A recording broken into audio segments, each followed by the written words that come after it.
नमस्कार दर्शक बंधु लेटेस्ट जॉब्स ओडिशा को आपण मानक स्वागत है। दर्शक बंधु आज निजुक्ति सूचना रही जिला स्वास्थ्य केन्द्र रे निजुक्ति ओडिशा जिला हॉस्पिटल रे नुआ रिक्रुटमेंट प्रकाश पाई मासिक 35,000 टंका दरमा जदि आपण माने डीईओ किंबा काउंसिलर पदवी इंटरेस्टेड अच्छा ताहले भिडियोटी सह लास्ट पर्यंत जोड़ी रुहतु।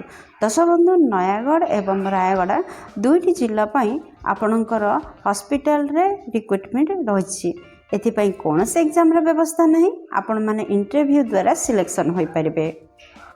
ओडिशा जिला स्वास्थ्य समिति नयागढ़ तरफ एवं रायगड़ा तरफ डीईओ काउंसिलर एसब पदवी ऑफलाइन रे आपण मानक कर्तृपक्ष आवेदन को आह्वान करछंती।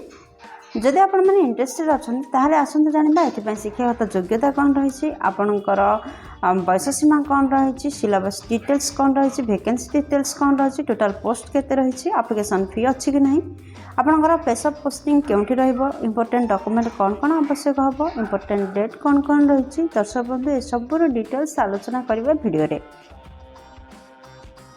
दर्शक बंधु बर्तमान मुझे ओडिशा रे एक ट्रस्टेड जॉब नोटिफिकेशन साइट को जदि आपण मैंने पेज रे पहुँचवा चाहते ताहले वीडियो डिस्क्रिप्शन रे यार लिंक रही आपण मैंने क्लिक कले आपण मैंने पेज रे पहुँच पारे।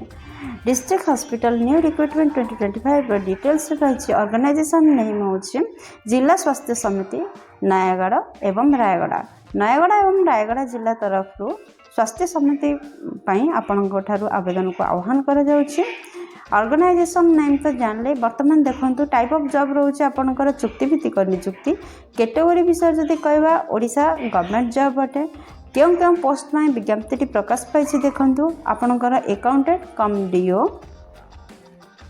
यह सहित काउंसिलर एवं ब्लॉक डाटा मैनेजर एसब पदवी आपणकर निजुक्ति प्रकाश पाई। एप्लिकेशन मोड आपणकर ऑफलाइन रोचे आपण मैंने स्पीड पोस्ट किंबा रजिस्टर्ड पोस्ट माध्यम आवेदन करें क्यों मैंने अप्लाई करेंगे देखो आम ओडिशार जेकोसी जिलूर आसते आपण मैंने पदवी आवेदन करेंगे।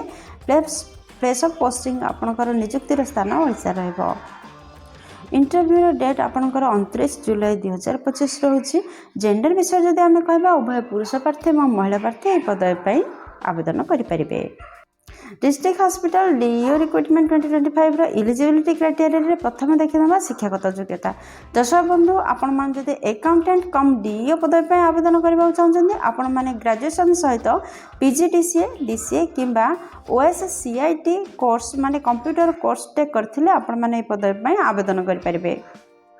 दर्शक बंधु जब आप काउंसिलर पदवी आवेदन करने चाहते ताहले आपण मैंने ग्रेजुएशन करथिबे क्यों सब्जेक्ट उपर देखते सोशल वर्क फिजियोलॉजी आपणकर क्लिनिकल फिजियोलॉजी एसब उपर आपणकर जदि +3 करथांते ताहले आपण मैंने काउंसिलर पदवी आवेदन करेंगे।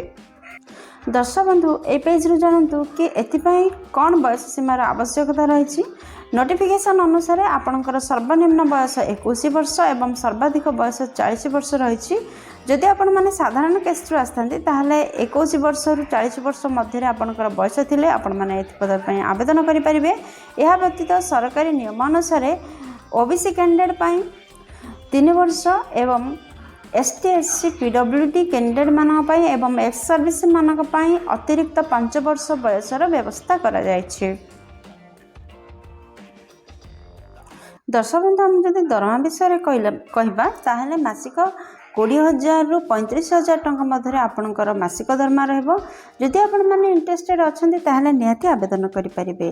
सिलेक्शन प्रोसेस किपरि रहइबो देखंतु आपण मानकर सिलेक्शन प्रोसेस पई मेरिट बेसिस रे आपणकर सिलेक्शन रहिबो। एथिबई किछि भी एग्जाम रा व्यवस्था नाही नो एग्जाम रहिछि आपणकर मेरिट बेसिस रे सिलेक्शन रहइबो तापरे आपणकर इंटरव्यू रहइबो तापरे डॉक्यूमेंट वेरिफिकेशन रहइबो एही परि 3टी पर्याय रे आपणकर सिलेक्शन प्रोसेस रहुछि।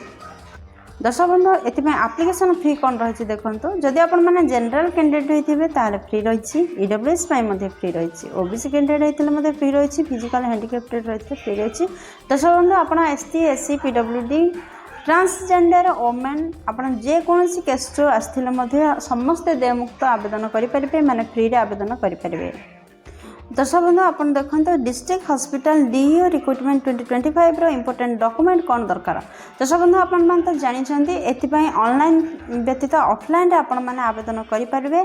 जदि आपन माने एहाको ऑफलाइन रे आवेदन करछंती कोन कोन इंपोर्टेंट डॉक्यूमेंट रो आवश्यकता रहउछि देखंतु। फर्स्ट रे आपनकर क्वालिफिकेशन सर्टिफिकेट रो आवश्यकता रहउछि। सेकंड रे आपनकर जन्म प्रमाण पत्र बा जन्म सर्टिफिकेट रो आवश्यकता रहउछि। थर्ड रे दुइटी रिसेंट कलर पासपोर्ट साइज रो फोटो रो आवश्यकता रहउछि। फोर्थ रे केस्ट सर्टिफिकेट रो आवश्यकता रहउछि। दर्शक बंधु आपन माने साधारण केस्ट व्यतीत जदि अन्य कोनोसी भी केस्ट रो आस्थिबे ताहले आपनकर जाति प्रमाण पत्र रो आवश्यकता रहउछि। फिफ्थ रे जदि किछि एक्सपीरियंस अछि ताहले एक्सपीरियंस सर्टिफिकेट रो आवश्यकता रहउछि। दर्शक बंधु आपन मान तो जानछंती एथिपई आपनकर इंटरव्यू माध्यम रे सिलेक्शन रहइबो। तो एथिपई इंपोर्टेंट डेट कौन रही देखंतु। इंटरव्यू डेट आपनकर 29 जुलाई 2025 रहउछि। दर्शक बंधु 29 तारिख रे आपनकर इंटरव्यू रहउछि। आपन माने इंटरव्यू स्थल रे उपस्थित होंतु, इंटरव्यू को सामना करंतु एवं नियुक्तिर सुजोग नियंतु। दर्शक बंधु वर्तमान देखिबा जे केउ एड्रेस रे आपन मानकर इंटरव्यू रहइबो देखंतु।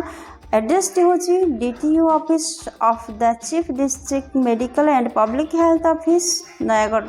एठारे आपनकर इंटरव्यू रहइबो। आपन माने इंटरव्यू रे योगदान करिवे एवं जो सब डॉक्यूमेंट सब खुआ जाय ताको सब फॉर्म रे फिलअप करिवे एवं आपनकर फॉर्म सहित समस्त डॉक्यूमेंट को सेथरे अटैच करिवे। जेतेबेले आपन माने इंटरव्यू स्थल को जिबे सब डॉक्यूमेंट को संगे लेके जिबे जहा द्वारा आपनकर वेरिफिकेशन मध्ये सहजरे होई परिबो। दर्शक बंधु एथिला आपनकर डिस्ट्रिक्ट हॉस्पिटल डीईओ रिक्रुटमेंट 2025 रो इंपोर्टेंट नोटिफिकेशन बा तथ्य ताहाकु नै। दर्शक बंधु आशा करछि वीडियोटी आपनकर बहुत कमर लागबो। जदि किछि भी उपकार कर परछि वीडियोटी गुट्टी लाइक कर दियंतु, सांग मन सहित यथेष्ट परिमाण रे शेयर करंतु। जदि चैनल रे आपण नुआ छथि चैनल टी को निहात भाबरे सब्सक्राइब करंतु आउ बेल बटन रे प्रेस करी ऑल रे सेट करंतु। काहे कि ना प्रतिदिन प्रकाश पाउथवा नुआ नुआ सरकारी नियुक्ति विषय चैनल रे प्रथमे प्रसारण होइथाय, जहा फल आपण पाखरे प्रथमे नोटिफिकेशन टी पहुंच परिबो। दर्शक बंधु एही जॉब संक्रांत समस्त लिंक आपण माने वीडियो डिस्क्रिप्शन रो पाई परिबे। तो वीडियो डिस्क्रिप्शन रो हेल्प नियंतु एवं पीडीएफ मध्ये वीडियो डिस्क्रिप्शन रे दे जायछि, तार हेल्प नियंतु एवं अप्लाई कर परिबे। दर्शक बंधु वीडियोटी को ए पर्यंत देखिथिबार आपनको अशेष धन्यवाद। पुन देखा बोला लेटेस्ट ओडिशार नुआ एक फ्रेश अध्याय नुआ एक नियुक्ति सूचना सहित। से पर्यंत जय जगन्नाथ।